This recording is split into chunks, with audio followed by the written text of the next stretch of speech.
Cinema ലോകം ഏറെ പ്രതീക്ഷയോടെയും ആകാംക്ഷയോടെയും കാത്തിരിക്കുന്ന ചിത്രമാണ് എമ്പുരാൻ.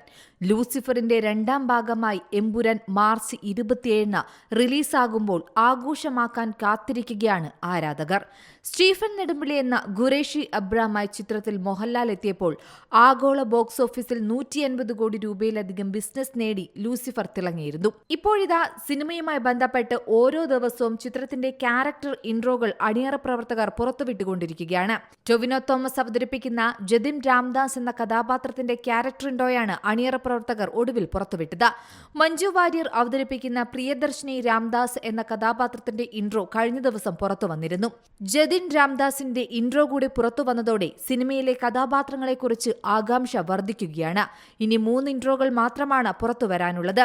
ഇതിലൊന്ന് സ്വാഭാവികമായും മോഹൻലാൽ അവതരിപ്പിക്കുന്ന കഥാപാത്രത്തിന്റേതും മറ്റൊന്ന് പൃഥ്വിരാജ് അവതരിപ്പിക്കുന്ന കഥാപാത്രത്തിന്റേതുമാണെന്ന് ഉറപ്പാണ്.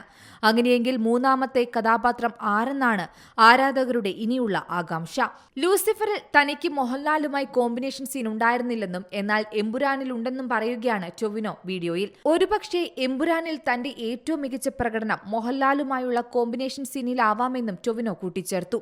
എമ്പുരാന്റെ സ്ക്രിപ്റ്റും അതിലെ എന്റെ കഥാപാത്രവും അറിഞ്ഞപ്പോൾ എനിക്ക് കൗതുകം കൂടുതലായിരുന്നു. മുണ്ടെടുക്കാനും അറിയാം, വേണ്ടി വന്നാൽ അത് മടക്കിക്കുത്താനും അറിയാമെന്ന ലൂസിഫറിലെ സൂപ്പർ ഡയലോഗ് തന്നെയാണ് ഞാൻ കൂടുതലും ആരാധകർ ആവശ്യപ്പെട്ടിട്ട് പറഞ്ഞിട്ടുള്ളത്. ഒരിക്കൽ കൂടി രാജുവേട്ടനെ കൊണ്ട് ആരോ ഈ ഡയലോഗ് പറയിപ്പിച്ചപ്പോൾ ഞാൻ അദ്ദേഹത്തോട് പറഞ്ഞു, ചേട്ടാ എന്റെ കഞ്ഞിയിൽ പാറ്റിയിടല്ലേ, ഞാൻ അത് വെച്ചാണ് പൊക്കോണ്ടിരിക്കുന്നതെന്നും ടൊവിനോ പറഞ്ഞു.